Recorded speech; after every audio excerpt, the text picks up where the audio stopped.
When people hear the word trauma, they often think of something sudden, a car accident, violence, war, moments of life-threatening danger.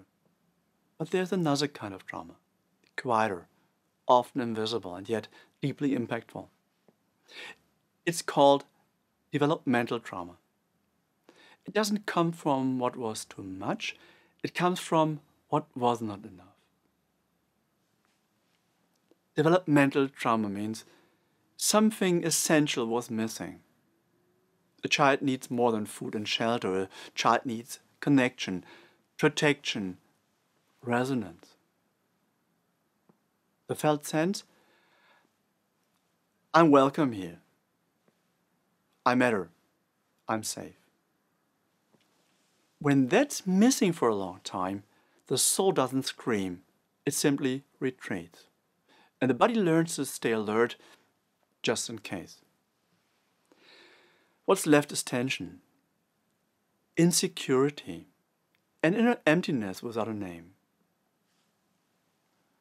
What makes developmental trauma so distinct?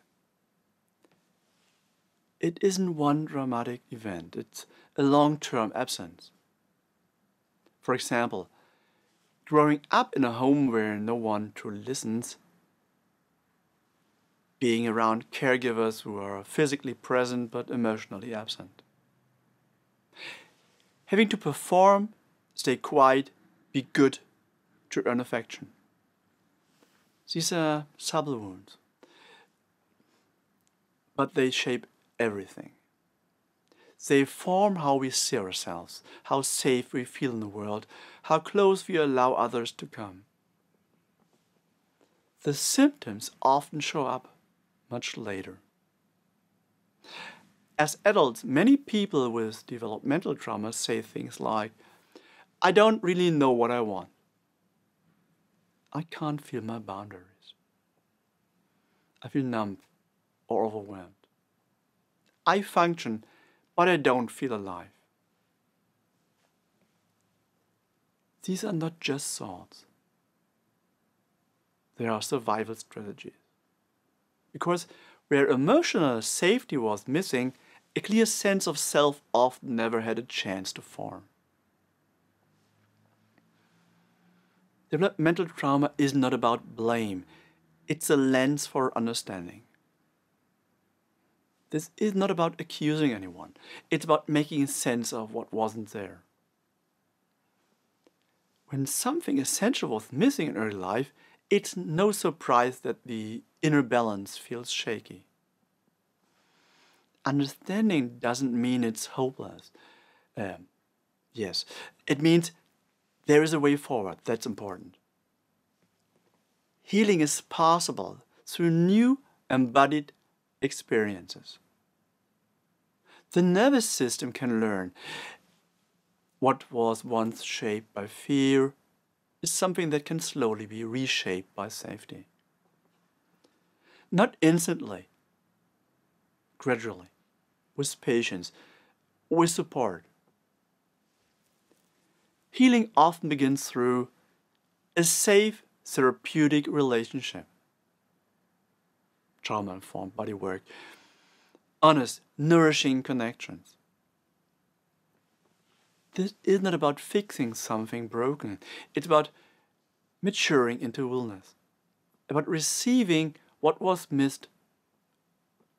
We can do it now. Use your imagination. Imagine a tree that grew in constant wind. To survive, it bent and twisted. And today, the wind is gone, but the shape remains. Healing is not about forcing the tree to stand straight. It's about creating safe soil and sunlight so new growth can unfold freely and naturally. A small inner practice. If it's the right place, the right moment, if you want to, close your eyes for a moment. Place a hand on your chest. If you want, you can do it with both. And say quietly, I may not have received what I needed back then.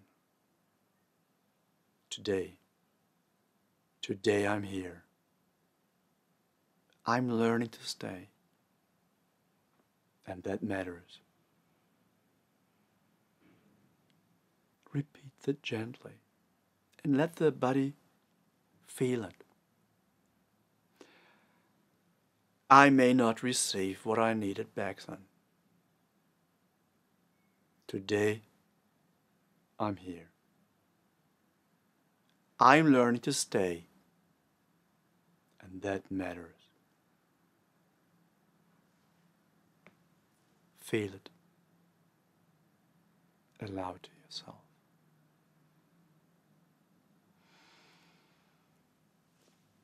So what? Developmental trauma is not your fault, and you are not alone with that.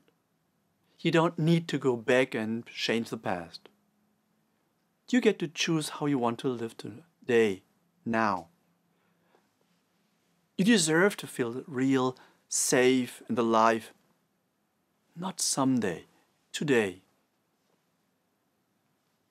In small, honest steps. Developmental trauma is not what happened, but what was never allowed to happen. To feel safe, to feel worthy, to feel loved. Let's make space for that. Now. Karsten Noack, let's walk this path together. Let's take good care of ourselves and those we hold dear.